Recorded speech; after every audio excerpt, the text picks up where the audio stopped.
Hello and welcome back to another market update. Today is Tuesday, April 12th, 2022, and today we're going to be going over obviously where the market's at, what indicators we see with inventory, as well as what's going on with our own clients, and we're diving into interest rates, why they've gone up so quickly by so much, and what's causing that, what's behind it. So thank you again for joining me for this market update. Stay tuned for all that information. My cheek is a little puffy today because I had a little dental work, but the market doesn't pause, so neither will my market updates, and I'm looking forward to getting into it with you guys.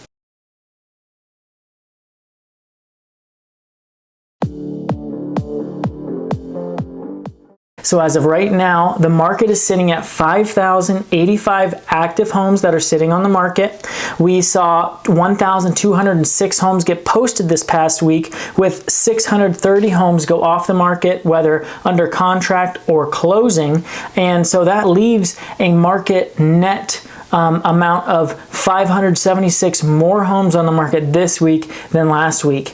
And so we saw the week before, it was still a net minus. And again, we talked about the market being about 30 days behind because of the escrow process. Escrow is when the house goes under contract from the first day to when it records by the county on the last day.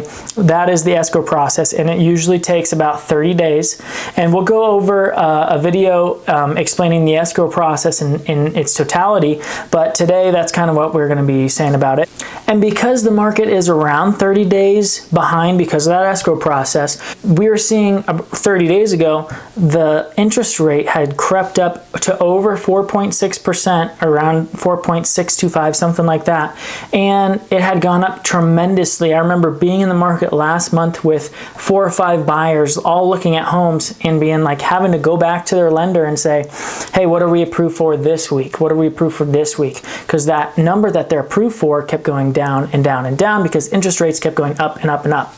And so buyers really were starting to feel that and start to exit the market. I had quite a few buyers that were exiting the market around that time too because of the interest rates that we talked about last week. They had just gone up so much that it became not as affordable to buy versus rent. What I'm seeing right now with my buyers is we're offering on homes.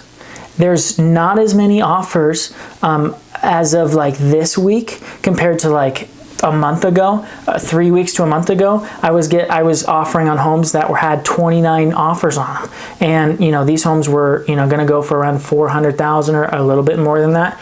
And now in today's right now I'm offering on a home that's listed at $400,000, and it only has one other active offer. It's been on the market for over a week, and what we're seeing is just buyers fatigue.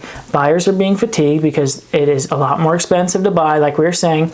And on another instance with another client, there were 6 other offers on this property, but all 6 of those were cash offers from investors. They weren't people going to buy a primary residence. And so again, what we're seeing is with this buyer's fatigue is now investors are just in the picture competing with each other in the Phoenix market. It's crazy. And what they're doing is they are hedging against inflation. They're parking their money into something that is going to be a hedge against inflation, which is real estate. Real estate has always been known to be a hedge against inflation because you can park your money in this asset, and as inflation continues to rise and rise and rise, so does the price of your asset. So that is why real estate is a hedge against inflation. These institutionalized investors, or just investors in general, are competing against each other.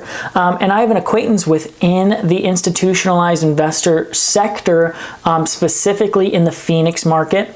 They have no plans on slowing down. They have, again, locked in a rate, already raised funds, and these institutions have a floating rate that has to do with some part of the market, and those rates, because of the sheer amount of money, can be a lot lower than a consumer like you and me. So they are full steam ahead. They're not slowing down. They have no plans on slowing down, specifically within the Phoenix market. So, I mean, that'll continue to keep this market going, especially when it's 6 investors, on a property, 6 cash offers that are competing against each other. It's crazy. Well, that index is going to be the Cromford index. The Cromford report has to do specifically within the Arizona market. And I'll put this graphic up on the screen. You can see the different supply, the market index, and the demand index. So a healthy or a neutral market is going to be anywhere from 90 to 110. You can see in that yellow section. And so as we start off with the market index, 433.7. So this is still a very strong seller's market. Green is going to be sellers. Red is going to be a buyer's market, a very, very strong seller's market. But what we're seeing is last week it was up over 450. So we are seeing a little bit of a drop within the market.